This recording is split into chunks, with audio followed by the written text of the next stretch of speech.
E aí, pessoal, tudo bem? Dando prosseguimento às nossas aulas de eletrônica analógica, o objetivo desta aula hoje é identificar os circuitos que equivalem ao diodo, ou seja, como é que nós vamos colocar o diodo em um circuito elétrico para a gente possa calcular usando as regras que são vistas em circuitos elétricos. Além disso, nós vamos ver que o comportamento do diodo prevê capacitâncias no processo de condução ou no processo de polarização direta e no processo de polarização reversa. Nós vamos ver quais são as influências dessas capacitâncias para os cálculos e para a verificação do funcionamento do diodo. E além disso, nós vamos ver que o diodo ele tem um tempo de recuperação, ou seja, um tempo que ele leva para abrir e fechar os seus circuitos quando em polarização direta e reversa. Então, o comportamento do diodo prevê que, ao ser utilizado em um circuito, nós vamos levar em consideração que ele gera uma queda de tensão, onde essa queda de tensão vai ser expressa como sendo de 0,7 volts no caso do comportamento de um diodo de silício. Mas, além disso, ele tem uma resistência interna, e essa resistência interna média ela vai ser calculada considerando a relação das tensões, ou seja, o comportamento da variação de tensão pela variação de corrente que nós vamos ter no funcionamento do circuito. O valor desse RAV aqui, como nós podemos observar, por exemplo, nós podemos calcular esses 10 ohms considerando que a corrente que a gente tem sobre o diodo é de 10 miliamperes e que a tensão sobre o diodo naquele momento é de 0,8 volts.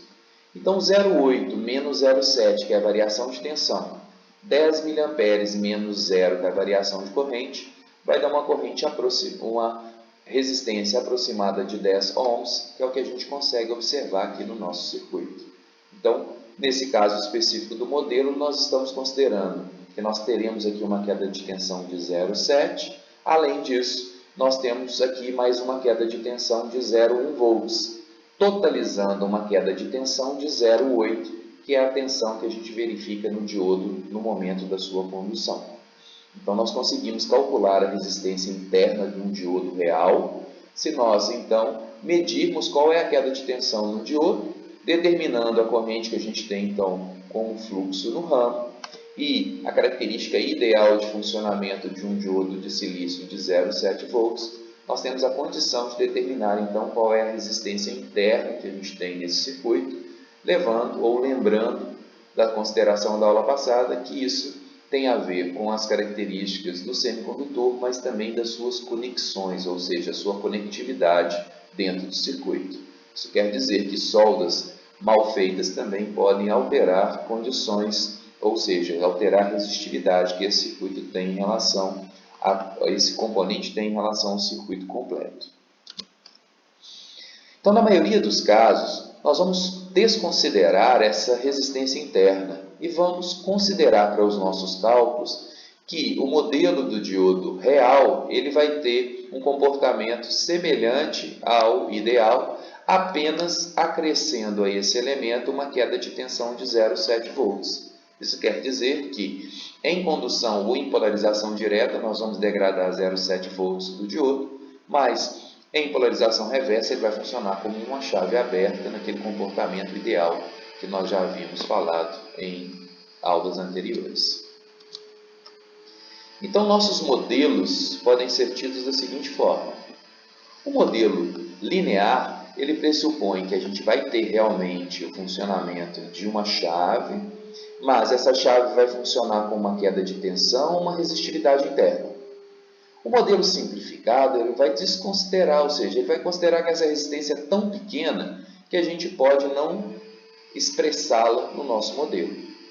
E o modelo ideal é aquela que despreza tanto a queda de tensão quanto a resistividade interna. Ele funciona apenas como uma chave, liga e desliga, zero ou sua corrente máxima. Aqui nós temos o comportamento da queda de tensão, como nós podemos ver, para a condução houve um deslocamento, e aqui nós temos uma variação que, também com a corrente, há uma variação que nós vamos ter da queda de tensão sobre o diodo, ou seja, eu tenho uma reta aqui, mas essa reta não é acompanhando a reta de corrente ID, que nós podemos ver. Ela vai tendo um deslocamento de tensão à medida que a gente tem uma variação de corrente presente no sistema. A capacitância de transição e de fusão são capacitâncias que são naturais do sistema ou do funcionamento dos nossos diodos. Então, essa capacitância ela está presente, como nós podemos observar nessa figura aqui. Ou seja, nós temos aqui o diodo, em paralelo com ele nós teremos uma capacitância R e uma capacitância D, tida como a capacitância de difusão e a capacitância de transição. Então, na verdade, aqui é T, né? Capacitância T, capacitância de transição. Então, como podemos observar, a capacitância ou a reatância capacitiva é dada pela equação de 1 sobre 2πfc, onde aqui nós temos uma frequência de operação do nosso sinal. Então, o elemento variável nessa constituição seria apenas a frequência. Por quê? Porque a capacitância dada pelo nosso circuito do diodo, ela será sempre a mesma. O que vai variar é a nossa relação de frequência. Isso quer dizer que, quando eu tiver frequências pequenas aqui, então se esse termo é pequeno, 1 dividido por um número pequeno tende ao infinito, ou seja, esse circuito vai ser um circuito aberto. Isso quer dizer que ele não terá influência no funcionamento do nosso diodo. Mas em frequências altas, esse termo, sendo um termo muito alto, então 1 dividido por algo muito grande, dá algo aproximadamente zero. Isso pressupõe um curto-circuito, ou seja, pressupõe que a reatância capacitiva desse ramo tende a zero, ou seja, tende a um curto-circuito. Nesse caso específico, nós podemos fazer com que o circuito não tenha um comportamento adequado, ou seja, ele não funcionaria em alguns momentos como uma chave aberta dentro da estrutura de funcionamento ou do comportamento de um processo de chaveamento. Então, esse efeito em altas frequências deve ser levado em consideração para determinar a frequência de chaveamento que a gente vai ter nos circuitos. De formas mais completas, é possível utilizar essa reatância como objetivos, ou seja, para uma finalidade em circuitos, mas isso será visto mais para frente. Além da reatância, nós temos um tempo de recuperação do nosso circuito quanto ao seu processo de chaveamento, conhecido como tempo de recuperação reversa. Ou seja, é o tempo que um diodo leva para sair de um comportamento de uma polarização direta para reversa e de uma reversa para direta no comportamento do circuito. Isso quer dizer que ele leva um tempo para entrar em condução e ele leva um tempo para bloquear o circuito. Isso se deve à necessidade que ele tem de reorganizar sua estrutura atômica enquanto a liberação ou indisponibilidade de elétrons ou ao bloqueio para o fluxo de corrente. Então, quando o diodo está em condução, ou seja, polarização direta, e ele passa para a polarização reversa, a corrente que permanece no circuito, ou seja, a corrente reversa que ainda permanece durante uma unidade de tempo, ela pode ser medida por um tempo e esse tempo é chamado de tempo de armazenamento, ou seja, o tempo necessário para que um circuito polarizado diretamente passe para uma polarização reversa. Esse tempo é necessário para que os portadores se reorganizem, ou seja, para que haja reconstrução da região de depressão e, consequentemente, você bloqueie o funcionamento do circuito.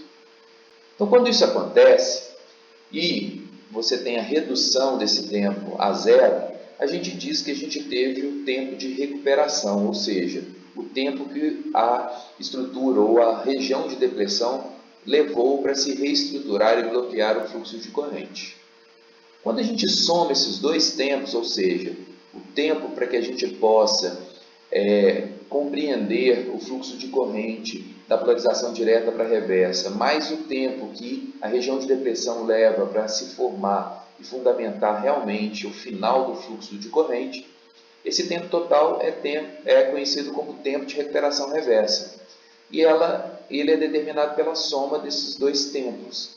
O tempo onde eu tenho uma regeneração da estrutura no comportamento ou uma entrega de uma polarização reversa no circuito, até o tempo que ele consegue realmente bloquear o funcionamento do circuito, isso reorganizando a sua estrutura interna. Esse tempo ele é medido na ordem de 10 a menos 12 segundos a 10 a menos 9 segundos. É claro que quanto maior for esse tempo, pior é o semicondutor para chaveamentos muito rápidos. Então, por exemplo, se você precisa de um chaveamento muito rápido, então é interessante que a gente trabalhe na ordem de 10 a menos 12 segundos. Se você tem chaveamentos baixos, 10 a menos 9 segundos vai ser extremamente adequado para a maior parte das aplicações. Então aqui nós temos uma representação do que seriam aqueles tempos que nós estamos observando. Então eu tenho aqui um funcionamento numa corrente, uma corrente de funcionamento quando eu tenho a polarização direta. E agora eu vou inverter, ou seja, eu vou bloquear o fluxo de corrente. Então quando há uma mudança de estado de ligado para desligado, eu levo um tempo para que eu possa diminuir o fluxo de corrente, ou seja, a corrente continua acontecendo, lógico, no circuito, ou seja, ela continua permitindo o fluxo de corrente durante um tempo, até que ela começa a reorganizar a estrutura interna da região de depressão. Nesse momento, então, eu tenho uma diminuição exponencial, como nós podemos observar na figura, e essa diminuição exponencial chega a zero, num tempo específico. Então, o somatório desses dois tempos, ou seja, o tempo que eu continuei conduzindo, mesmo estando em polarização reversa, mais o tempo que eu levei realmente para reorganizar a estrutura ou a barreira, é o tempo de recuperação reversa de um dispositivo. Então, ao fim dessa aula, nós conseguimos compreender o circuito equivalente do diodo real, ou seja, que ele vai ter uma queda de tensão sobre o circuito, que ele tem uma resistência interna. A gente às vezes pode desconsiderar ambos, às vezes nós vamos desconsiderar apenas a resistividade.